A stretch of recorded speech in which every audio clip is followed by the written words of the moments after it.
शिवलिंग उपासना का प्रारंभिक पुरातत्वीय साक्ष्य जो है किस संस्कृति के अवशेषों से मिलता है? हाँ, तो आंसर हड़प्पा संस्कृति के अवशेषों से मिलता है, बिल्कुल सही है। अग्रुपेय बताना कि ऋग्वेद में शिव के लिए किस नामक देवता का उल्लेख है? हाँ, रुद्र है ना आंसर, रुद्र नाम देवता का उल्लेख है, बिल्कुल सही है। अगला दिया 20 क्वेश्चन का अथर्ववेद में शिव को है ना क्या क्या कहा गया है? हाँ, तो आंसर होगा भव, सर्व, पशुपति और भूपति, है ना, बिल्कुल सही आंसर भी है। क्वेश्चन आपसे पूछे कि अथर्ववेद में शिव को क्या क्या कहा गया है? भव कहा गया है, सर्व कहा गया है, पशुपति और भूपति कहा गया है। अग्रुपेय लिंग पूजा का पहला स्पष्ट वर्णन जो है किससे मिलती है? हाँ, तो आंसर का मत्स्य पुराण में मिलती है। अगला बताइएगा 20 क्वेश्चन किस पर्व से भी लिंग पूजा का वर्णन मिलता है? हाँ, महाभारत के अनुशासन पर्व से, महाभारत के अनुशासन पर्व से भी जो है लिंग पूजा का पहला या लिंग पूजा का वर्णन मिलता है। अग्रुपेय बताना कि रुद्र के पत्नी के रूप में पार्वती का नाम जो है किसमें मिलता है? हाँ, तैतरेयी अरण्यक में, है ना, तैतरेयी अरण्यक में मिलता है, बिल्कुल सही है। अगला बताइएगा 20 क्वेश्चन है कि शिव की पत्नी का सौम्य रूप क्या क्या है? हाँ, तो आंसर होगा पद्मा, पार्वती, उमा, गौरी और भैरवी है, बिल्कुल सही आंसर दिए। अग्रुपेय बताना कि वामन पुराण में शैव संप्रदाय की संख्या कितना बताया गया है? हाँ, तो आंसर होगा 4 है ना, 4 बताया गया। वामन पुराण में शैव संप्रदाय की संख्या कितना बताया गया है? 4, जो क्या क्या है? हाँ, तो आंसर पाशुपति है, पहला है पाशुपति, दूसरा है कापालिक है, तीसरा है काला मुख है और चौथा क्या है? लिंगायत है। अग्रुपेय बताना कि शैवों का सबसे प्राचीन या सर्वाधिक प्राचीन संप्रदाय क्या है? हाँ, पाशुपत संप्रदाय है ना। पूछे आपसे क्वेश्चन की कौन सा संप्रदाय जो है शैवों का सर्वाधिक प्राचीन संप्रदाय है? आंसर देंगे पाशुपत संप्रदाय। अभी बताइएगा पाशुपत संप्रदाय के संस्थापक कौन थे? लकुलिश है ना, पाशुपत संप्रदाय के है ना संस्थापक कौन थे? है ना, आंसर लकुलिश थे, बिल्कुल सही है। अग्रुपेय बताइएगा क्वेश्चन बोला कि पाशुपत जो संप्रदाय के संस्थापक लकुलिश जो थे ये भगवान शिव के कितने अवतारों में से एक माने जाते हैं? हाँ, तो आंसर 18 अवतारों में से एक माने जाते हैं, सिंपल बात था। अभी बताइएगा पाशुपत संप्रदाय के अनुयायियों को क्या कहा गया है? पंचार्थिक है ना, आंसर पंचार्थी कहा गया, बिल्कुल सही है। अग्रुपेय बताइएगा बताना कि पाशुपत संप्रदाय के मत का प्रमुख सैद्धांतिक ग्रंथ क्या है? हाँ, पाशुपत्र सूत्र है ना, आंसर का पाशुपत्र सूत्र है। अभी बताइएगा क्वेश्चन बोला कापालिक के संप्रदाय के इष्ट देव कौन थे? हाँ, तो आंसर का भैरव थे, है ना, बिल्कुल सही है। अग्रुपेय बताइएगा क्वेश्चन तैयारी है बताना कि कापालिक संप्रदाय के है ना प्रमुख केंद्र कौन सा नामक स्थान था? हाँ, श्रीशैल है ना, कापालिक संप्रदाय के प्रमुख केंद्र क्या था? श्रीशैल नामक स्थान था। अभी बताना कालामुख संप्रदाय के अनुयायियों को शिव पुराण में क्या कहा गया है? महाव्रतधर है ना, आंसर का महाव्रत धर कहा गया, बिल्कुल सही है। अग्रुपेय बताइएगा लिंगायत संप्रदाय जो था, लिंगायत संप्रदाय कहाँ में प्रचलित थी? हाँ, तो आंसर का दक्षिण भारत में प्रचलित थी, बिल्कुल सही है। अभी बताइएगा क्वेश्चन तैयारी है बताना है कि किस संप्रदाय के लोग शिवलिंग की उपासना करते थे? लिंगायत संप्रदाय के, है ना। पूछे आपसे क्वेश्चन किस संप्रदाय के लोग जो थे वो शिवलिंग को उपासना करते थे? आंसर का लिंगायत संप्रदाय के। अग्रुपेय बताना कि लिंगायतों का है ना, लिंगायतों का प्रमुख धार्मिक ग्रंथ क्या है? सुन संपादने है ना, आंसर का सुन संपादने है। यानी बोल सकते हैं कि सुन संपादने जो है एक इसका मुख्य धार्मिक ग्रंथ है, लिंगायत संप्रदाय का है, आंसर का लिंगायत संप्रदाय का है। अभी बताइएगा क्वेश्चन बोला कि बसव पुराण में लिंगायत संप्रदाय के प्रवर्तक किसको बताया गया है? अल्लाह प्रभु को और उनके शिष्य बासव को, है ना। पूछे आपसे क्वेश्चन की बसव पुराण में लिंगायत संप्रदाय के प्रवर्तक किसको बताया गया है? आंसर अल्लाह प्रभु को और बासव उनके शिष्य बासव को बताया गया है, बिल्कुल सही है। अग्रुपेय बताइएगा क्वेश्चन बोला है कि बसव पुराण में जो है ना, या बोल सकते बसव पुराण को जो है या बसव संप्रदाय को जो है किस संप्रदाय के नाम से जानते हैं? हाँ, तो आंसर का वीर शिव संप्रदाय को नाम से जानते हैं। मतलब लिंगायत संप्रदाय ना है, मतलब सुनिएगा लिंगायत संप्रदाय को जो है किस संप्रदाय से नाम जानते हैं? किस संप्रदाय के नाम से भी जानते हैं? आंसर होगा वीरशैव संप्रदाय के नाम से जानते हैं। अगला हो जाएगा 20वें क्वेश्चन है, किसने जो है नाथ संप्रदाय की स्थापना किया था? हाँ, मत्स्येंद्र नाथ ने किया था, 10वीं शताब्दी में किया था। नाथ संप्रदाय की स्थापना मत्स्येंद्र नाथ ने किया था, 10वीं सदी में किया था। अगर रुपये का क्वेश्चन बोला कि है ना, नाथ संप्रदाय का व्यापक प्रचार प्रसार किसने किया था? हाँ, तो किसके समय हुआ था? आंसर होगा बाबा गोरखनाथ के समय हुआ था, है ना। तो क्वेश्चन आपसे पूछे कि नाथ संप्रदाय का व्यापक प्रचार प्रसार किनके समय हुआ? आंसर होगा बाबा गोरखनाथ के समय हुआ था। अब ये बात है ना कि दक्षिण भारत में शैव धर्म किनके समय लोकप्रिय रहा?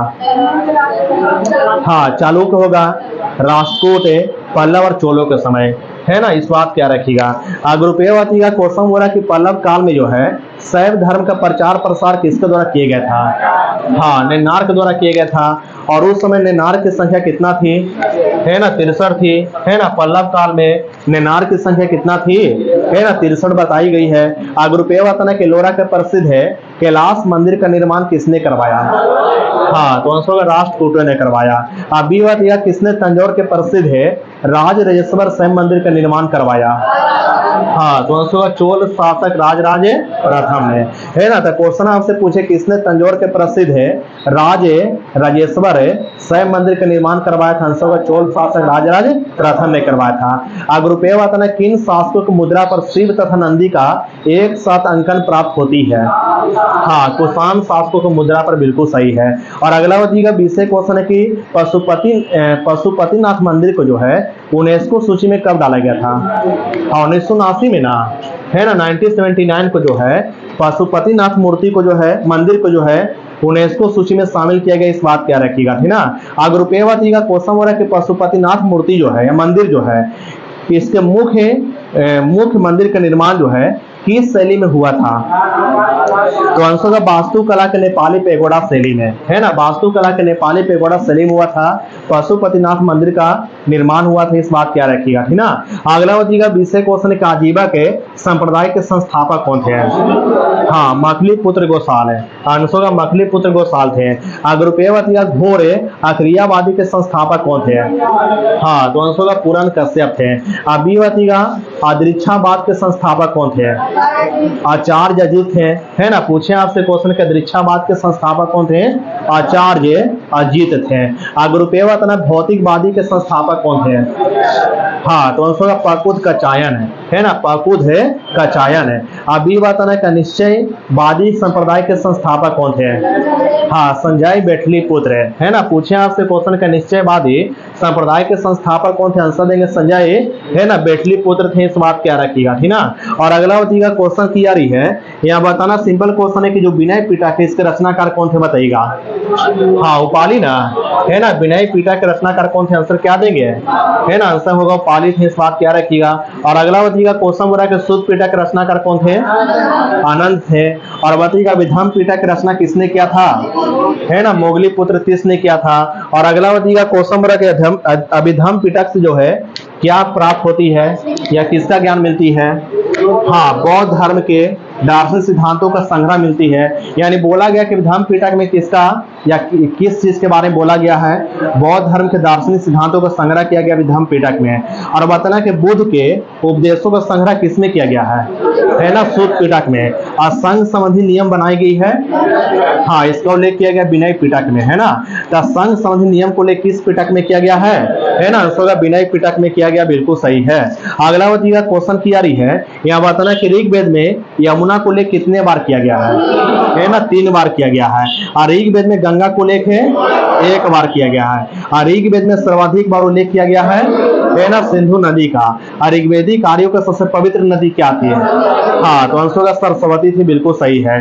अगला बताइएगा क्वेश्चन की यारी किस बिलियन का प्रसरणी दाब सबसे अधिक होती है? वास्तविक बिलियन का, है ना, आंसर होगा वास्तविक बिलियन का, बिल्कुल सही है। अगला बताइएगा क्वेश्चन हो रहा है कि माइटोकॉन्ड्रिया जो कोशिका का अंग है, कोशिकांग जो है इसके ऊपर कितनी झिल्ली होती है? हाँ, तो आंसर होगा दोहरी झिल्ली होती है, बिल्कुल सही है। और अगला बताइएगा कोसम के एंडोप्लाज्मिक रेटिकुलम पर कितना झिल्ली होती है? एकल झिल्ली है ना, एकल झिल्ली होती है। एंडोप्लाज्मिक रेटिकुलम पर कितना झिल्ली होती है? एकल झिल्ली होती है। और अगला बताइएगा लाइसोसोम के ऊपर कितना झिल्ली होती है? एकल झिल्ली है ना, आंसर होगा एकल झिल्ली। और बताना कि राइबोसोम के ऊपर कोई झिल्ली नहीं है ना, राइबोसोम के ऊपर कोई झिल्ली नहीं होती है। और अगला बताइएगा सेंट्रोसोम के ऊपर है ना कोई झिल्ली नहीं होती, बिना झिल्ली वाली कोशिकाएं है राइबोसोम है। राइबोसोम हो गया, ताराकाय हो गया और सूक्ष्म नलिका हो गया, ये बिना झिल्ली वाली कोशिकांग है। एकल झिल्ली वाली कोशिकांग क्या क्या है? गोल्जी बॉडी है, एंडोप्लाज्मिक रेटिकुलम है, वैक्यूल्स है और लाइसोसोम है, ये एकल झिल्ली वाली कोशिकांग है। और अब दोहरी झिल्ली वाली कोशिकांग क्या है? तो माइटोकॉन्ड्रिया है, हरित लवक और केंद्रक है, ये दोहरी झिल्ली वाली कोशिकांग है, इस बात क्या रखिएगा, ठीक ना। अगला बताइएगा कोसम बोरा के फलों का अध्ययन क्या कहलाती है ना, पोमोलॉजी होगा। पक्षियों का अध्ययन ऑर्निथोलॉजी है ना। किसको जीव विज्ञान के जनक कहते हैं? हाँ, तो आंसर होगा रस्तु को। और बताना कि सीसर एरेटिनम किसका वनस्पतिक नाम है? हाँ, तो आंसर होगा चना का है। अब मूस्का डोमेस्टिका हाँ किसका वैज्ञानिक नाम है? मक्खी का है ना, मूस्का डोमेस्टिका किसका वैज्ञानिक नाम है? मक्खी का। और अगला बताइएगा कोसम बोरा के राना टिग्रिना किसका वैज्ञानिक नाम है? हाँ, तो आंसर होगा मेढक का, बिल्कुल सही है। और बताना किसके सहायता से पौधे प्रकाश संश्लेषण करते हैं? हरित लवक है ना, हरित लवक की सहायता से पौधे जो प्रकाश संश्लेषण करते हैं। और बताना किसको जो पादप कोशिका का रसोई घर कहते हैं? हरित लवक को, आंसर का हरित लवक को। और बताइएगा कोसम बोरा की पत्तियों का रंग पीला होती किस कारण है? हाँ, कैरोटीन के कारण पत्तियों का रंग पीला होती है। और बताइएगा कोसम बोरा के राइबोसोम की खोज किसने किया था? मतलब पादप कोशिका में राइबोसोम को किसने देखा था? हाँ, रॉबिन्सन ऑफ ब्राउन ने है ना, राइबोसोम को पादप कोशिका में किसने देखा? तो आंसर को रॉबिन्सन ऑफ ब्राउन ने देखा। और बताइएगा कोसम बोरा के राइबोसोम को जंतु कोशिका में किसने देखा? हाँ, तो आंसर का जी पेलाडे ने देखा, बिल्कुल सही है। और बताना कि राइबोसोम का नामकरण किसने किया? रॉबर्ट ने किया है ना, राइबोसोम का नामकरण किसने किया है ना? रॉबर्ट ने किया। किसको प्रोटीन का फैक्ट्री बोलते हैं? हाँ, तो आंसर का राइबोसोम को। और बताइएगा राइबोसोम कितने प्रकार की होती है ना? 2 प्रकार की होती है। पहला क्या है ना 70s राइबोसोम है। और 70s राइबोसोम किस प्रकार की कोशिका में होती है?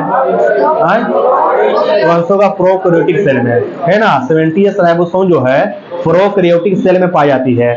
और 80s राइबोसोम किसमें पाई जाती है? हाँ, तो आंसर यूकैरियोटिक है ना सेल में जो है 80s राइबोसोम पाई जाती है। और बताना है कि 70s राइबोसोम जो है इसके कितने खंड होते हैं? है ना, 2 खंड होते हैं। और 70s राइबोसोम के 2 खंड क्या क्या होते हैं? हाँ, तो आंसर का 50s और 30s है ना, 50s और 30s। यहाँ इसे पूछ भी सकता है कि 50s है राइबोसोम किस प्रकार की कोशिका में होती है? तो आंसर का प्रोकैरियोटिक सेल में होती है। ऐसे जहाँ पूछ सकता है कि 30s राइबोसोम किस में होती है? तो आंसर का प्रोकैरियोटिक कोशिका में होती है। और 80s राइबोसोम कितने खंड होते हैं? है ना, 2 खंड होते हैं। 80s राइबोसोम के 2 खंड क्या क्या है ना 60s और 40s है, 60s और है ना 40s है। यहाँ में देख सकता है कि 60s राइबोसोम किस प्रकार की कोशिका में होगा? हाँ, यूकैरियोटिक कोशिका में होगा। पूछ सकता है यहाँ में कि 40s राइबोसोम किस में होगा? हाँ, तो आंसर का यूकैरियोटिक कोशिका में होगा, इस बात क्या रखिएगा, ठीक ना। 60s राइबोसोम और 40s राइबोसोम को है ना जोड़ने काम कौन करती है? mRNA करती है। इसी प्रकार हो गया है ना 70s राइबोसोम, इसके 2 खंड होते हैं 50s और 30s है। इनको आपस में कौन जोड़े रखता है? mRNA है ना, इस बात क्या रखिएगा। अगला बताइएगा कोसम बोरा कोशिका का है ना, कोशिका के अणुओं का यातायात प्रबंधक किसे कहते हैं? हाँ, तो आंसर गोल्जी काय को, बिल्कुल सही है। अगला बताइएगा कोसम बोरा किसको जो वंशगति का वाहक कहते हैं? हाँ, तो आंसर गुणसूत्र को, बिल्कुल सही है। अगला बताइएगा कोसम बोरा के आरएनए कितने प्रकार की होती है ना? 3 प्रकार का आरएनए होती है, जो क्या क्या होती है? थोड़ा धीरे। तो आंसर का पहला मैसेंजर आरएनए है ना, दूसरा होगा ट्रांसफर आरएनए और तीसरा क्या होगा? हाँ, राइबोसोमल आरएनए, इस बात क्या रखिएगा। अगला बताइएगा कोसम बोरा है, यहाँ बताना है कि है ना, सुनिएगा, बताना है कि समसूत्री विभाजन किस प्रकार की कोशिका में होती है? हाँ, तो आंसर कायी कोशिका में होती है। और बताना कि अर्धसूत्री विभाजन किस प्रकार की कोशिका में होती है? हाँ, तो आंसर का लिंगी जन्म कोशिका में ना, है ना, इस बात क्या रखिएगा। और अगला बताइएगा कोसम बोरा के अर्धसूत्री विभाजन को है ना किसने कोशिकाओं में मतलब सुनिएगा, पहले बताना कि किसने जो है कोशिकाओं में अर्धसूत्री विभाजन को मेयोसिस नाम दिया था? हाँ, तो आंसर होगा फार्मर और मोरे ने, है ना, फार्मर ने तथा मोरे ने जो है अर्धसूत्री कोशिकाओं को जो है मेयोसिस नाम दिया था, और विभाजन को मेयोसिस नाम दिया था। और अगला बच्ची कोसा मोरा का अर्धसूत्री विभाजन की खोज सर्वप्रथम किसने किया था? है ना, बीजमैन ने किया था, है ना, इस बात क्या रखिएगा। और अगला बच्ची अर्धसूत्री विभाजन के विस्तृत अध्ययन किसने किया था? हाँ, तो आंसर होगा स्ट्रासबर्गर ने किया था, इस बात क्या रखिएगा, ठीक ना। और अगला बच्ची का क्वेश्चन किया है कि समसूत्री विभाजन की प्रक्रिया को जंतु कोशिकाओं में सबसे पहले किसने देखा? हाँ, तो आंसर होगा बाल्थेर फ्लेमिंग ने देखा। और अगला बच्ची का क्वेश्चन बोला कि किन्होंने जो है ना, समसूत्री विभाजन प्रक्रिया को माइटोसिस नाम दिया था? हाँ, तो आंसर होगा बाल्थेर फ्लेमिंग ने। और अगला बच्ची का क्वेश्चन किया रही है, यहाँ क्वेश्चन बोला कि समसूत्री विभाजन के फलस्वरूप एक जनन कोशिका से जो है कितने डॉटर सेल बनती है? हाँ, तो आंसर होगा 2 डॉटर सेल, यानी 2 संतति सेल बनती है, इस बात क्या रखिएगा, ठीक ना। और अगला बच्ची का क्वेश्चन बोला कि समसूत्री विभाजन कौन सी अवस्था जो सबसे छोटी होती है? एनाफेज, यानी पाश्चावस्था जो सबसे छोटी होती है, और केवल कितने मिनट में समाप्त हो जाती है ना, 2 से 3 मिनट में, है ना। एनाफेज यानी पाश्चावस्था जो है समसूत्री विभाजन की, वो कितने समय में समाप्त हो जाती है ना, आंसर 2 से 3 मिनट में समाप्त हो जाती है, बिल्कुल सही है। अगला बच्ची का क्वेश्चन बोला कि अनुवंशिकता शब्द किसने दिया? हाँ, विलियम वाटसन ने ना, है ना, आंसर विलियम वाटसन ने दिया, इस बात क्या रखिएगा, ठीक ना। अगला बच्ची का क्वेश्चन बोला कि जीवित है ना, जीवित जीवाश्म के नाम क्या है ना, साइकस है। और सबसे बड़ा बीजांड है ना, साइकस का होता है। और सबसे बड़ा नरयुग्मा के है ना, साइकस का ही होता है। और बताना कि सबसे छोटे गुणसूत्र किसमें होती है ना, शैवाल में, है ना। सबसे छोटा गुणसूत्र किसमें होती है ना, शैवाल में। और सबसे लंबा गुणसूत्र किसमें होती है? ट्राइलियम में, है ना। ट्राइलियम में जो सबसे लंबा गुणसूत्र होती है, इस बात क्या रखिएगा, ठीक ना। और अगला बच्ची का क्वेश्चन हो रहा है कि सबसे छोटा नग्नबीजी पादप के नाम क्या है? हाँ, जेमिया पिग्मिया है ना, आंसर होगा जेमिया पिग्मिया है। और बताना कि सबसे कम गुणसूत्र वाला पादप क्या है? हिप्लोपोपस ग्रेसिलिस है ना, हिप्लोपोपस ग्रेसिलिस, इस बात क्या रखिएगा, ठीक ना। और अगला बच्ची का क्वेश्चन बोल रहा है कि जो गाजर में कोटल स्पॉट रोग होती है, वो किसकी कमी से होती है? हाँ, तो आंसर होगा कैल्शियम की कमी से होती है। और बताना कि शलजम में वाटर कोर रोग किसकी कमी से होती है? हाँ, तो आंसर होगा मैंगनीज की कमी से होती है ना। और अगला बताना कि आंवले में निक्रोसिस रोग किसकी कमी से होती है? हाँ, तो आंसर है बोरॉन की कमी से होती है। और बताना कि आलू का ब्लैक हार्ट रोग किसकी कमी से होती है? भंडारण में ऑक्सीजन की कमी से होती है, भंडारण में ऑक्सीजन की कमी से होती है, इस बात क्या रखिएगा, ठीक ना। और अगला बच्ची का क्वेश्चन बोला कुनैन किससे प्राप्त होती है? हाँ, तो आंसर होगा सिलिकोना के छाल से। और बताना है खनन पर्यावरण केंद्र कहाँ में है? हाँ, तो आंसर होगा धनबाद में है ना, इस बात क्या रखिएगा। अगला बच्ची का क्वेश्चन किया रही है, यहाँ बताना है कि प्लेनेरिया जो है, प्लेनेरिया किस संघ में आती है? हाँ, तो आंसर होगा प्लेंटीहेल्मिन्थीन में आती है ना। प्लेनेरिया किस में आती है? प्लेंटीहेल्मिन्थीन में आती है। और अगला बच्ची का क्वेश्चन बोला हाइड्रा किस में आती है? संघ सिलिंट्रेटा में, है ना। हाइड्रा के संघ के नाम क्या है ना, सिलिंट्रेटा है। और अगला बच्ची का क्वेश्चन किया रही है, बताना कि नेफ्रेडिया से जो है किस संघ के प्राणी जो है नेफ्रेडिया से उत्सर्जन करते हैं? हाँ, एनालिडा होगा, है ना। संघ के नाम क्या है? एनालिडा होगा। तब पूछे आपसे क्वेश्चन किस संघ के प्राणी जो है अपना उत्सर्जन जो है नेफ्रेडिया से करते हैं? एनालिडा के प्राणी। और अगला बच्ची का क्वेश्चन बोला कि प्रोटोन फ्रीडिया से किस संघ के प्राणी उत्सर्जन करते हैं? स्केलमेंथीज है ना, आंसर होगा स्केलमेंथीज के प्राणी जो है अपना उत्सर्जन करते हैं प्रोटोन फ्रीडिया के माध्यम से। और अगला बच्ची का क्वेश्चन बोला किस संघ के प्राणी जो है अपना उत्सर्जन जो है फ्लेम कोशिका यानी ज्वाला कोशिका से करते हैं? हाँ, तो आंसर होगा संघ प्लेंटीहेल्मिन्थीन है ना, संघ प्लेंटीहेल्मिन्थीन होगा, इस बात क्या रखिएगा, ठीक ना। और अगला बच्ची का क्वेश्चन किया रही है, यहाँ बताना है कि है ना किस संघ के प्राणी जो है, या बोल सकते हैं कि प्राणी जगत का सबसे बड़ा संघ क्या है? हाँ, तो आंसर होगा आर्थ्रोपोडा है ना। प्राणी जगत का सबसे बड़ा संघ क्या है ना, आर्थ्रोपोडा है, बिल्कुल सही है। और अगला बच्ची का यूग्लिना किस संघ में आएगा? हाँ, तो आंसर होगा प्रोटोजोआ में आएगा। यूग्लिना किस में आएगा? है ना, प्रोटोजोआ में आएगा। और अगला बच्ची का क्वेश्चन हो रहा है कि सबसे बड़ा एक कोशिकीय जीव क्या है? हाँ, तो आंसर होगा एसिटेबुलेरिया है। एसिटेबुलेरिया है, ये जो है, ये प्राणी जो है, ये सबसे बड़ा एक कोशिकीय जीव है। और ये एसिटेबुलेरिया जो किस संघ में आएगा? प्रोटोजोआ में आएगा, है ना। आंसर होगा प्रोटोजोआ में आएगा, बिल्कुल सही है। और अगला जी का क्वेश्चन किया रही है, बताना है कि जो साइकन है, साइकन हो गया, मायोनिया हो गया और स्पंज हो गया, ये किस संघ में आएगा? हाँ, तो आंसर होगा पोरीफेरा संघ में आएगा, बिल्कुल सही है। और अगला जी का क्वेश्चन किया रही है कि बुचेरिया किस में आएगा? स्केलमेंथिंज है ना। बुचेरिया के संघ के नाम क्या है? स्केलमेंथिंज है। और अगला जी का बताना है कि सिल्वर फिश के संघ के नाम क्या है? इकाइडर्नोमेटा, है ना। सिल्वर फिश किस संघ में आएगा? इकाइडर्नोमेटा संघ में आएगा। और बताइएगा सेल फिश से किस संघ में आएगा? इकाइडर्नोमेटा में आएगा, सही है। और अगला जी का क्वेश्चन किया रही है, बताना कि सिप्रिया किस संघ में आएगी? हाँ, मोलस्का संघ में, है ना। सिप्रिया के संघ के नाम क्या है ना? मोलस्का है। और घोंगा सीपी किस में आएगी? है ना, मोलस्का संघ में आएगा, है ना। और अगला जी का मोलस्का संघ के प्राणी जो है अपना उत्सर्जन किसके द्वारा करते हैं? है ना, वृक्क के द्वारा, है ना, वृक्क के द्वारा करते हैं। मोलस्का संघ के प्राणी उत्सर्जन किससे करते हैं? है ना, वृक्क के द्वारा करते हैं, बिल्कुल सही है। अगला जी का क्वेश्चन किया रही है, यह क्वेश्चन बोल रहा है कि सुनिएगा, यह बताना क्वेश्चन किया रही है किस संघ के प्राणी जो है ना, किस संघ के प्राणी में जो है कोलोम छिद्र अवश्य पाई जाती है? संघकार्डेटा, है ना। आंसर है संघकार्डेटा में कोलोम छिद्र अवश्य पाई जाती, बिल्कुल सही है। और अगला बताइए किस संघ के प्राणी में जो है नालदार तंत्रिका रज्जु अवश्य पाई जाती है? संघकार्डेटा, है ना। संघ क्या होगा? संघकार्डेटा होगा, बिल्कुल सही है। और बताना कि संघकार्डेटा को वर्गीकरण के अनुसार कितने वर्गों बांटा गया है? हाँ, तो आंसर होगा 13 वर्गों में बांटा गया, बिल्कुल सही है। और अगला जी का क्वेश्चन किया रही है कि बताना किस संघ के प्राणियों में जो है नोटोकॉर्डे उपस्थित होता है?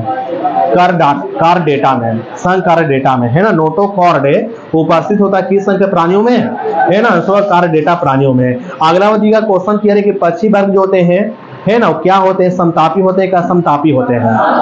हाँ, तो आंसर होगा समतापी होते हैं। पक्षी वर्ग के जितने प्राणी होते हैं समतापी होते हैं, यानी बार में ब्लडेड होते हैं, है ना। इस बात क्या रखिएगा। और अगला जी का क्वेश्चन वर्ग सरीसृप वर्ग है ना, समतापी होते हैं कि असमतापी होते हैं?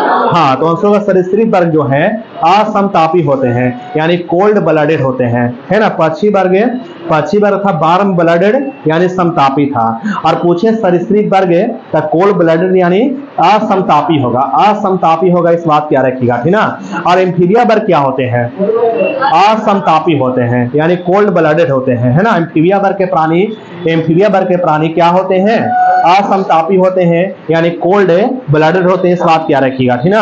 और अगला क्वेश्चन किया रही है, बताना है कि जो इस सरीसृप वर्ग है, सरीसृप वर्ग के प्राणियों में जो है उसमें कितने हृदय में कोष्ठक पाए जाते हैं? हाँ, तो आंसर होगा 3 कोष्ठक पाए जाते हैं।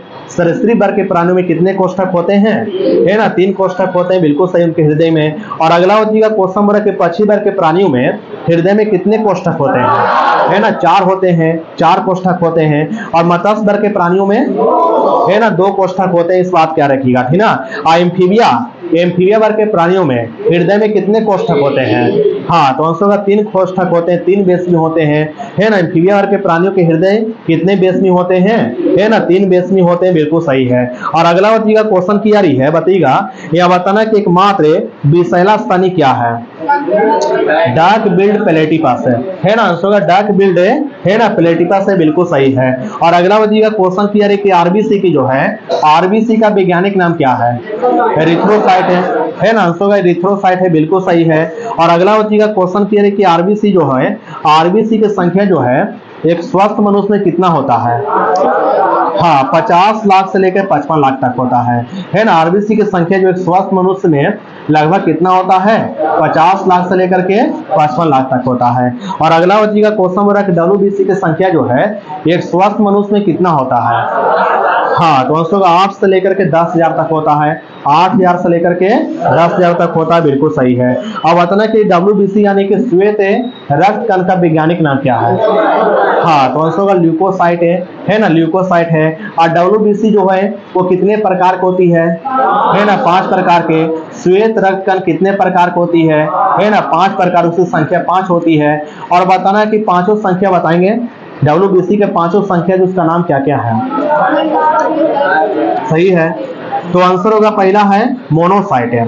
WBC पूछे जो 5 प्रकार का है, पहला है मोनोसाइट है, दूसरा है लिम्फोसाइट है, तीसरा है न्यूट्रोफिल है, चौथा है बेसोफिल है और पांचवा है एसिनोफिल है ना। पांचवा क्या है? एसिनोफिल। इस बात क्या रखिएगा। और ये भी बताना है क्वेश्चन बोला कि WBC में जो 5 प्रकार के WBC पाए जाते हैं, तो पांचों प्रकार के WBC में सबसे बड़ा WBC कौन होता है? हाँ, तो आंसर का मोनोसाइट होता है। और सबसे छोटा WBC लिम्फोसाइट है ना। WBC में सबसे छोटा WBC है ना, लिम्फोसाइट होता है। और पांचों प्रकार के WBC में कौन से WBC जो है सर्वाधिक मात्रा में पाई जाती है? हाँ, तो आंसर का न्यूट्रोफिल है। मानव शरीर में पांचों प्रकार के WBC में से कौन सा WBC जो है सर्वाधिक मात्रा में पाई जाती है ना, तो आंसर का न्यूट्रोफिल पाई जाती है। बिल्कुल सही है। और अगला बताइएगा क्वेश्चन बोला कि ब्लड क्लोटिंग करने में कौन सी खनिज की आवश्यकता पड़ती है? हाँ, तो आंसर का कैल्शियम है। अगर विटामिन की बात करें तो है ना, विटामिन के होगा। बिल्कुल सही है। अगला बताइएगा क्वेश्चन के लिए बताइएगा, यहाँ क्वेश्चन बोल रहा है कि मानचित्र पर है ना खींची गई वह रेखा जो महासागर के उन स्थानों को मिलाती है जहां पर समान लवणता पाई जाती है, उसे क्या कहते हैं? हाँ, उसे कहते हैं समलवण रेखा, यानी आइसोहेलाइन। थोड़ा धीरे है ना, उसे समलवण रेखा कहते हैं, उसे आइसोहेलाइन कहते हैं। बिल्कुल सही है। अगला बताइएगा क्वेश्चन बोल रहा है कि लुफ्टहांसा कहाँ की विमान सेवा है? हाँ, तो आंसर होगा जर्मनी की है ना। अगला बताइएगा क्वेश्चन बोल रहा है कि बताइएगा, सुनिएगा क्वेश्चन बोल रहा है कि स्विस एयर जो है कहाँ की विमान सेवा है? हाँ, तो आंसर सिंपल स्विट्जरलैंड का है। इबेरिया कहाँ की विमान सेवा है? स्पेन का है ना। इबेरिया कहाँ की विमान सेवा है? स्पेन का है। अकोपा कहाँ की विमान सेवा है? पनामा की है। आंसर पनामा होगा। बिल्कुल सही है। अगला बताइएगा क्वेश्चन की है, बदना की यूएनओ के यानी संयुक्त राष्ट्र संघ के तीसरे महासचिव कौन बने थे? थोड़ा धीरे। आंसर क्या होगा? तो आंसर को थांट है, जो बर्मा के थे है ना, म्यांमार के थे। और अगला बताइएगा संयुक्त राष्ट्र संघ के प्रथम महासचिव कौन हुए थे? हाँ, तो आंसर का त्रिगवेली, जो नॉर्वे के थे है ना। अगला बताइएगा क्वेश्चन की है, यह बताना है कि है ना कितनी सी में, पहले बताना कि संयुक्त राष्ट्र संघ के सचिवालय के प्रमुख कौन होता है? महासचिव होता है। बिल्कुल सही है। और अगला बताइएगा क्वेश्चन की बताना है, यहाँ क्वेश्चन बोल रहा है कि यूरोपीय आर्थिक समुदाय का मुख्यालय कहाँ में है? हाँ, तो आंसर है जिनेवा में। बिल्कुल सही आंसर दिए। और अगला बताइएगा क्वेश्चन बोल रहा है कि आसियान की स्थापना कब हुआ था? 8 अगस्त 1967 में। 8 अगस्त 1967 को आसियान की स्थापना हुआ था। बिल्कुल सही है ना। अगला बताइएगा क्वेश्चन बोल रहा है कि है ना आसियान के केंद्रीय सचिवालय कहाँ में है?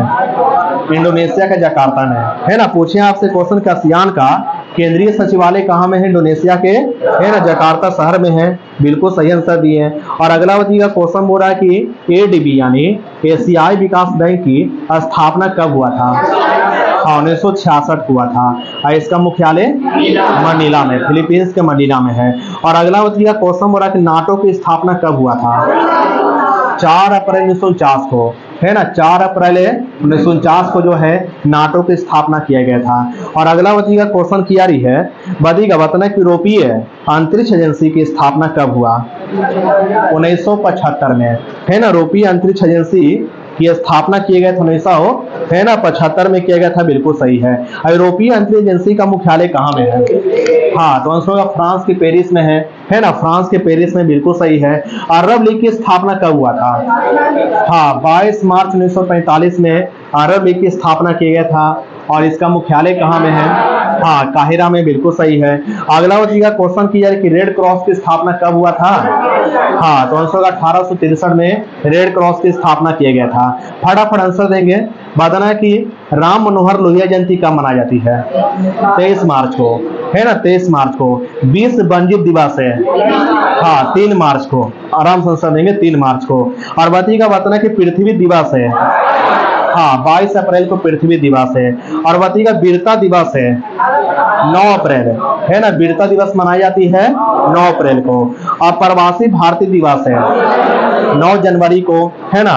और बताइएगा शहीद दिवस है हाँ 30 जनवरी को शहीद दिवस है। और बताइएगा क्वेश्चन बोला कि थल सेना दिवस है हाँ 15 जनवरी को।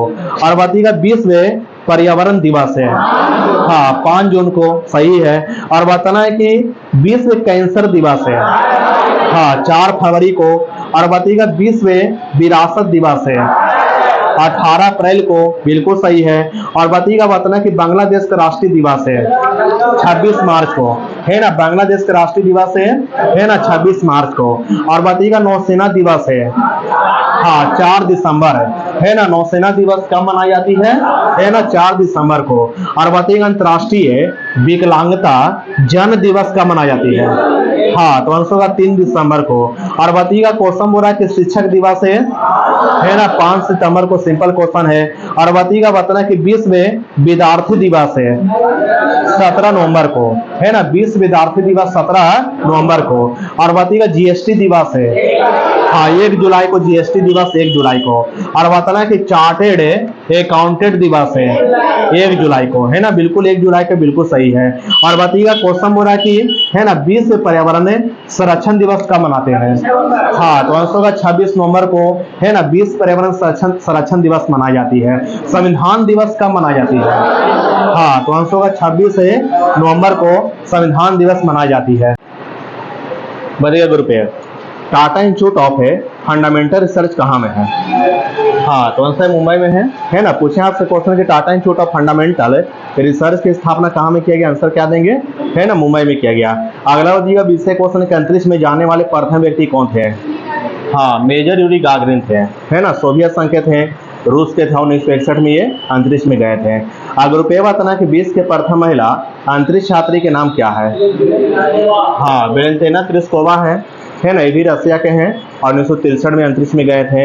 अभी यह बताना कि GIF का फुल फॉर्म क्या है, हाँ तो आंसर ग्राफिकल इंटरचेंज फॉर्मेट है ना, ग्राफिकल इंटरचेंज फॉर्मेट है GIF का फुल फॉर्म है। अगर रुपये बताना कि लेजर द्वारा कैसा विकिरण उत्पन्न होती है, हाँ तो आंसर को दीपित विकिरण है ना। पूछे आपसे क्वेश्चन कि लेजर द्वारा कैसा विकिरण उत्पन्न होती है, आंसर देंगे उद्दीपित विकिरण उत्पन्न होती है, बिल्कुल सही है। अगला दिया 20 क्वेश्चन के भारत के संपूर्ण ऊर्जा उत्पादन में नाभिकीय ऊर्जा का प्रतिशत कितना है, हाँ लगभग 3.3% है, बिल्कुल सही है। अगर रुपये बताना कि वायु का विशिष्ट ताप है किस वायुमंडलीय गुण के बढ़ने के साथ बढ़ती है, हाँ तो आंसर का दाब बढ़ने के साथ है वायुमंडलीय दाब बढ़ती है, बिल्कुल सही है। अगला वजीगा 20 क्वेश्चन के भारिता की अवस्था में एक मोमबत्ती के ज्वाला का आकार कैसा होगा, हाँ तो आंसर गोलाकार होगा, बिल्कुल सही है। अगर रुपये का दाब बढ़ने पर बर्फ की गलनांक पर क्या प्रभाव पड़ता है, हाँ गलनांक घटता है ना, है ना। पूछे आपसे क्वेश्चन के दाब बढ़ेगा तो बर्फ की गलनांक क्या होगा, है ना घटेगा। अगला दिया 20 क्वेश्चन के पृष्ठीय क्षेत्रफल घटाने पर पृष्ठ पर कार्यरत दाब पर क्या प्रभाव पड़ेगा, हाँ तो आंसर का दाब बढ़ेगा, बिल्कुल सही है। अगर रुपये बताना है कि प्राध्वनिक यानी अल्ट्रासोनिक वेव की आवृत्ति कितना होती है, हाँ 20,000 हर्ट्ज से अधिक होती है ना। अब बी बात अल्ट्रासोनिक है ना, अल्ट्रासोनिक यानी अपस्रव तरंग की आवृत्ति क्या होती है, हाँ 20 हर्ट्ज से कम होती है ना। अपस्रव तरंग की आवृत्ति 20 हर्ट्ज से कम होती है, प्रस्रव तरंग की आवृत्ति 20,000 से है ना 20,000 हर्ट्ज से अधिक होती है। अगर रुपये का स्रव तरंग की आवृत्ति क्या होती है, हाँ तो आंसर का 20 हर्ट्ज से लेकर के 20,000 हर्ट्ज के बीच होती है। अगला बात 20 क्वेश्चन गैस में उत्पन्न ध्वनि तरंग किस प्रकार की होती है, हाँ अनुदैर्घ्य तरंग होती है ना, इस बात क्या रखिएगा। अगर रुपये बात है कि डॉपलर प्रभाव किससे संबंधित है, हाँ ध्वनि संबंधित है, बिल्कुल सही है। अगला बात 20 क्वेश्चन के प्रकाश की तरंग की है ना, प्रकाश तरंग की गति की तुलना में रेडियो तरंग की गति कितनी होती है, हाँ दोनों को समान होती है ना, दोनों का समान गति होती है। अगर रुपये बात या किसी माध्यम में ताप बढ़ाने पर प्रकाश का वेग क्या रहेगा, अपरिवर्तित रहेगा, है ना, आंसर अपरिवर्तित रहेगा। अगला होगा 20 क्वेश्चन के सूर्य के प्रकाश में उपस्थित है पराबैंगनी किरणों को कौन अवशोषित करता है, हाँ तो आंसर का जोन परत है अवशोषित करता, बिल्कुल सही है। अगर रुपये बात जब वायु की गति बढ़ जाती है तो दाब पर क्या प्रभाव पड़ता है, हाँ दाब घट जाती है, बिल्कुल सही है ना। पूछे आपसे क्वेश्चन की जब वायु की गति बढ़ जाती है तो दाब पर क्या प्रभाव पड़ता है ना दाब घट जाती है। अगला दिया 20 क्वेश्चन के दंत चिकित्सक किस दर्पण का प्रयोग करते हैं, हाँ तो आंसर अवतल दर्पण का इस्तेमाल करते हैं, बिल्कुल सही है। अगर रुपये बताना कि प्रकाश है रेडियो तरंग और तथा एक्स किरणें जो है किस प्रकार की विकिरण है, विद्युत चुम्बकीय है ना, आंसर का विद्युत चुम्बकीय विकिरण है, इस बात क्या रखिएगा, ठीक ना। अगला बचिएगा 20वें क्वेश्चन के प्रकाश का कणिका सिद्धांत किसने दिया था? हाँ, तो आंसर न्यूटन ने दिया था, बिल्कुल सही है। अगला बचिएगा ऐसे क्वेश्चन है, यहाँ बताना कि इंडिया ने इंस्टीट्यूट ऑफ नेचुरोपैथी एंड यौगिक साइंस की स्थापना कहाँ में किया गया? हाँ, तो आंसर कर्नाटक के बेंगलोर में किया गया, इस बात क्या रखिएगा, ठीक ना। तो आपसे क्वेश्चन पूछे कि इंडिया ने इंस्टीट्यूट ऑफ नेचुरोपैथी एंड यौगिक साइंस की स्थापना कहाँ में किया गया था? तो आंसर कर्नाटक के बेंगलुरु में किया गया था, बिल्कुल सही है। अगला बचिएगा 20वें क्वेश्चन के समतल दर्पण द्वारा किस प्रकार का प्रतिबिंब बनती है? हाँ, आभासी प्रतिबिंब बनती है, और कैसा बनती है ना, कैसा बनती है? आभासी बनती है, और कैसा बनेगा, है ना, कैसा बनेगा? सीधा बनेगा, है ना, पार्श्व उल्टा बनेगा, पार्श्व उल्टा बनेगा, इस बात का रखिएगा, आभासी बनेगा। अगर रुपये बचिएगा क्वेश्चन बोला कि सीरीज में द्वारा किस रंग का विचलन सर्वाधिक होती है? हाँ, तो आंसर का बैंगनी रंग का विचलन सर्वाधिक होती है, बिल्कुल सही है। अगला बचिएगा 20वें क्वेश्चन है, बात बोलने के एक सरल दूरदर्शी कम से कम जो है कितने उत्तल लेंसों से बनाई जाती है? हाँ, तो आंसर 2 उत्तल लेंसों से बनाई जाती है, बिल्कुल सही है। अगर रुपये बताना कि लाल कमल के फूल जो है हरे प्रकाश में कैसा दिखेगा? हाँ, तो आंसर है काला दिखेगा, बिल्कुल सही है। अब ये बताइएगा चुंबकीय सुई जो है किस दिशा की ओर संकेत करती है? हाँ, तो आंसर उत्तर दिशा की ओर संकेत करती है, बिल्कुल सही है। अगर रुपये बताना कि युद्ध के विमान अधिक ऊंचाई पर क्यों उड़ते हैं? हाँ, रडार संकेतों से बचने हेतु, या रडार सूचक से बचाव हेतु, है ना, इस बात क्या रखिएगा, ठीक ना। अगला बचिएगा 20वें क्वेश्चन है कि हीटर के तार किस धातु के बने होते हैं? हाँ, तो आंसर है नाइक्रोम के बने होते हैं, बिल्कुल सही है। अगर रुपये बचिएगा बताना कि शीशे के, है ना, शीशे का रजतन के लिए किस यौगिक का प्रयोग की जाती है? हाँ, तो आंसर है सिल्वर नाइट्रेट का इस्तेमाल की जाती है ना। क्या क्वेश्चन आपसे पूछे कि शीशे के रजतन के लिए किस यौगिक का उपयोग की जाती है? आंसर होगा सिल्वर नाइट्रेट का। और बी बचिएगा बताना कि हीटर के तार जो है किस धातु के बने होते हैं? हाँ, तो आंसर होगा नाइक्रोम के बने होते हैं। अगर रुपये बताना कि हवा में तैरते हुए श्वसनीय सूक्ष्म कणों का आकार कितना होता है? हाँ, तो आंसर होगा 5 माइक्रोन से कम होता है, बिल्कुल सही है। अगला बचिएगा 20वें क्वेश्चन कि भारत में प्रथम भारी जल संयंत्र की स्थापना कहाँ में किया गया था? हाँ, पंजाब के नांगल में किया गया था, बिल्कुल सही है। अगर रुपये बताना कि टेप रिकॉर्डर की टेप जो है किस पदार्थ से लेपित होती है? हाँ, तो आंसर होगा पैरा, है ना, पैरा मैग्नेटिक चूर्ण से, है ना, पैरा मैग्नेटिक चूर्ण से जो है टेप रिकॉर्डर के टेप जो लेपित होती है, बिल्कुल सही है। अगला बचिएगा 20वें क्वेश्चन की घड़ी में जो है स्फटिक क्रिस्टल जो है किस सिद्धांत पर कार्य करती है? हाँ, तो आंसर होगा दाब विद्युत प्रभाव पर कार्य करती है, बिल्कुल सही है। अगर रुपये बचिएगा क्वेश्चन वाला कृत्रिम उपग्रह जो है ना, कृत्रिम उपग्रह जो है पृथ्वी से स्पष्ट रूप से क्यों ट्रैक की जा सकती है? किस प्रभाव के कारण? हाँ, तो आंसर होगा डॉपलर प्रभाव के द्वारा, है ना, डॉपलर प्रभाव के द्वारा, बिल्कुल सही है। या क्वेश्चन आपसे पूछे कृत्रिम उपग्रह जो है पृथ्वी से स्पष्ट रूप से क्यों ट्रैक की जा सकती है? आंसर होगा डॉपलर प्रभाव के द्वारा की जा सकती है, बिल्कुल सही है। अब ये बताना कि हवाओं में किस प्रकार की ऊर्जा होती है? हाँ, तो आंसर होगा गति ऊर्जा होती है, बिल्कुल सही है। अगर रुपये बताइएगा क्वेश्चन बोला कि सड़क पर चलने की अपेक्षा बर्फ पर चलना कठिन क्यों होती है? हाँ, तो आंसर होगा बर्फ में सड़क की अपेक्षा घर्षण बल है ना कम होती है, बिल्कुल सही है। अगला बचिएगा 20वें क्वेश्चन है चुंबकीय अनुनाद है ना, चुंबकीय अनुनाद बिंबीकरण किस सिद्धांत पर आधारित होती है? हाँ, तो आंसर होगा नाभिक चुंबकीय अनुनाद पर आधारित होती है, बिल्कुल सही है। अगर रुपये बचिएगा क्वेश्चन बोला कि भारत में मीट्रिक प्रणाली का शुरुआत कब हुआ था? हाँ, 1957 को हुआ था, बिल्कुल सही है। अगला बचिएगा 20वें क्वेश्चन कुसुमा के हस्तांतरण के क्या कारण है? हाँ, तो आंसर है तापांतर है ना। पूछे आपसे क्वेश्चन कुसुमा के हस्तांतरण में क्या कारण है, आंसर क्या देंगे, है ना, तापांतर है, बिल्कुल सही है। अगर रुपये बचिएगा कौन सा रंग जो है सौर विकिरण का सबसे अच्छा अवशोषक होता है? हाँ, काला रंग, है ना, आंसर है काला रंग, बिल्कुल सही है। अगला बचिएगा 20वें क्वेश्चन के डीजल इंजन में कितने स्पार्क प्लग लगे होते हैं? हाँ, तो आंसर एक भी नहीं लगे होते, बिल्कुल सही है। अगर रुपये बचिएगा बताना कि परम ताप को प्रथम बिंदु, है ना, परम ताप का वह प्रथम बिंदु कौन सा जहां सभी प्रकार की आणविक गति बंद हो जाती हो, क्या कहलाती है? हाँ, तो आंसर परम शून्य ताप कहलाती है ना, परम शून्य ताप कहलाती है, बिल्कुल सही है। अगला बचिएगा 20वें क्वेश्चन के टेलीफोन में, है ना, टेलीफोन में क्या प्रयुक्त होती है? हाँ, तो आंसर कार्बन माइक्रोफोन ना, इस बात क्या रखिएगा।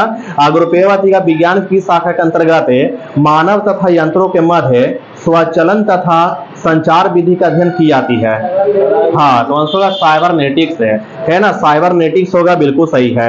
या क्वेश्चन आपसे पूछे विज्ञान की शाखा के अंतर्गत है मानव तथा यंत्रों के मध्य स्वचलन तथा संचार विधि का अध्ययन की जाती है, आंसर क्या देंगे, है ना, साइबरनेटिक्स के अंतर्गत की जाती है। अब बी का बताना है कि मनुष्य के लिए सबसे हानिकारक विकिरण कौन सी है? हाँ, तो आंसर गामा किरण है, बिल्कुल सही है। अगर रुपये का क्वेश्चन हो रहा है कि नियंत्रित नाभिक विखंडन जो है क्रिया जो है इसकी अवधारणा सर्वप्रथम किसने दिया था? हाँ, एनरिको फर्मी ने दिया था, है ना, आंसर एनरिको फर्मी ने दिया था, बिल्कुल सही है। अगला होगा विषय क्वेश्चन के पदार्थ के संवेग तथा वेग के अनुपात में किस भौतिक राशि को प्रदर्शित की जाती है? हाँ, तो आंसर होगा द्रव्यमान को प्रदर्शित की जाती है, बिल्कुल सही है। अगर रुपये वातना के त्वरित चालक जो है त्वरित चालक किस धातु से बनाए जाते हैं? हाँ, तो आंसर होगा तांबा से बनाई जाती है, बिल्कुल सही है। अगला होगा विषय क्वेश्चन की सितारे का रंग जो है क्या प्रदर्शित करता है? हाँ, तो आंसर होगा उसका ताप है ना, ताप प्रदर्शित करता है। अगर रुपये बताना कि हवा का वाष्प घनत्व कितना होती है? हाँ, 14.4 होती है ना। पूछे आपसे क्वेश्चन कि हवा का वाष्प घनत्व कितना होती है, आंसर देंगे 14.4 होती है। अगला होगा विषय क्वेश्चन ऊर्जा संरक्षण से क्या अभिप्राय है? हाँ, सही है। तो आंसर ऊर्जा का ना तो है ना सृजन हो सकता ना ही विनाश हो सकता है, ये ऊर्जा संरक्षण का नियम है, इस बात क्या रखिएगा, ठीक ना। अगर रुपये वातना कि इंदिरा गांधी आणविक अनुसंधान केंद्र किस राज्य में है? हाँ, तो आंसर है तमिलनाडु में, बिल्कुल सही है। अगला होगा विषय क्वेश्चन है, यहाँ क्वेश्चन और एक वास्तविक गैस है किन स्थिति में एक आदर्श गैस के रूप में क्रिया कर सकती है? हाँ, तो आंसर उच्च दाब और निम्न ताप पर कर सकती है, बिल्कुल सही है ना। तो क्वेश्चन आपसे पूछे कि वास्तविक गैस जो है किन स्थितियों में एक आदर्श गैस के रूप में क्रिया कर सकती है, तो आंसर उच्च दाब और निम्न ताप पर कर सकती है, बिल्कुल सही है। अगर रुपये वातना का आवृत्ति मॉड्यूलेशन में आयाम परिवर्तन होता है अथवा नियत है, बताइएगा। हाँ, नियत होता है ना, आयाम जो होता है वो नियत होता है, इस बात क्या रखिएगा, ठीक ना। अगला होगा विषय क्वेश्चन है कौन सी प्रक्रिया जो है ध्वनि तरंग के साथ है नहीं दर्शाई जाती है? हाँ, तो आंसर का व्यतिकरण, इस बात क्या रखिएगा, ठीक ना। अगर रुपये का क्वेश्चन हो रहा है नीले कांच की प्लेट धूप में नीली क्यों दिखाई पड़ती है? हाँ, क्योंकि यह नीला रंग जो है संक्रमित करती है ना, इस बात क्या रखिएगा, ठीक ना। अगला होगा विषय क्वेश्चन है, बी बताएंगे यह क्वेश्चन हो रहा है अपमार्जक है ना, अपमार्जक मिलाने पर पानी के पृष्ठ तनाव पर क्या प्रभाव पड़ता है? हाँ, तो आंसर का पृष्ठ तनाव घट जाता है, बिल्कुल सही है। अगर रुपये का क्वेश्चन हो रहा है तांबे के तार को दोगुना बढ़ा दी जाती है तो इसका प्रतिरोध कितना हो जाता है? हाँ, तो आंसर का 4 गुना हो जाता है ना। पूछे आपसे क्वेश्चन के तांबे के तार को दोगुना बढ़ा दी जाती तो इसका प्रतिरोध कितना गुना हो जाती है ना, 4 गुना हो जाती है। अगला होगा विषय क्वेश्चन है, बात बोलना कि वह गुण कौन सा है जो प्रकाश तरंग में दिखता है पर ध्वनि तरंग में नहीं दिखता है? हाँ, तो आंसर का ध्रुवन है ना, इस बात क्या रखिएगा। अगर रुपये बताना कि वायु शीतलन किस स्थान के लिए अधिक उपयुक्त है? हाँ, गर्म शुष्क जलवायु वाले क्षेत्रों में, है ना, इस बात क्या रखिएगा। तो क्वेश्चन आपसे पूछे कि वायु शीतलन जो है किस स्थान के लिए अधिक उपयुक्त होती है, तो आंसर गर्म तथा शुष्क जलवायु वाले क्षेत्रों में उपयुक्त होती है, बिल्कुल सही है। अगला होगा विषय क्वेश्चन है कि पाई मेसोनी खोज किसने किया था? हाँ, ये चुकावा ने किया था, है ना। पाई मेसोनी खोज करता कौन थे, है ना, आंसर ये चुकावा थे, बिल्कुल सही है। अगर रुपये का क्वेश्चन बड़ा फोटोन के, है ना, फोटोन की खोज किसने किया था? आइंस्टीन ना जी, है ना। पूछे आपसे क्वेश्चन के फोटोन की खोज किसने किया था, है ना, आइंस्टीन ने किया था, बिल्कुल सही है। अगला होगा विषय क्वेश्चन के फ्लेमिंग के दाएं हस्त नियम में जो है अंगूठा किसको इंगित करता है? हाँ, चालक की गति की दिशा को, है ना, आंसर का चालक की गति की दिशा को इंगित करता है, इस बात क्या रखिएगा, ठीक ना। और अगला होगा क्वेश्चन हो रहा है कि फ्लेमिंग के दाएं हस्त के नियम में जो है जो तर्जनी जो है तर्जनी एक किसको इंगित करता है? हाँ, चुंबकीय क्षेत्र को, है ना, मैग्नेटिक फील्ड को, यानी चुंबकीय क्षेत्र को इंगित करता है। और अगला होगा विषय क्वेश्चन के फ्लेमिंग के दाएं हस्त नियम में जो है जो मध्यमा जो है मध्यमा एक किसको इंगित करता है? हाँ, प्रेरित धारा को, है ना, आंसर का प्रेरित धारा को इंगित करता है, बिल्कुल सही है। अगर रुपये का फ्लेमिंग के बाएं हस्त नियम में जो है मध्यमा किसको इंगित करता है? हाँ, विद्युत धारा के दिशा को, है ना, अंशों का विद्युत धारा के दिशा को इंगित करता है ना। फ्लेमिंग के बाएं हस्त के नियम जो मध्यमा जो होता है किसको इंगित करता है, तो अंशों का विद्युत धारा को इंगित करता है। और अगला बचेगा 20वें क्वेश्चन के फ्लेमिंग के बाएं हस्त के नियम में जो ये तर्जनी जो है, तर्जनी किसको इंगित करता है, हाँ, चुंबकीय क्षेत्र को ना, है ना, अंशों का चुंबकीय क्षेत्र को इंगित करता है। अगर रुपये बचेगा फ्लेमिंग के बाएं हस्त के नियम में जो बाएं हस्त के नियम में अंगूठा जो किसको इंगित करता है, हाँ, तो अंशों का बल के दिशा को, है ना, इस बात क्या रखिएगा, है ना। अगला बचेगा 20वें क्वेश्चन है, भी बता देंगे यहाँ क्वेश्चन पूरा पॉजिट्रॉनिक खोज किसने किया था, हाँ, एंडरसन ने किया था, है ना। पॉजिट्रॉनिक खोजकर्ता कौन थे, एंडरसन थे, इस बात क्या रखिएगा।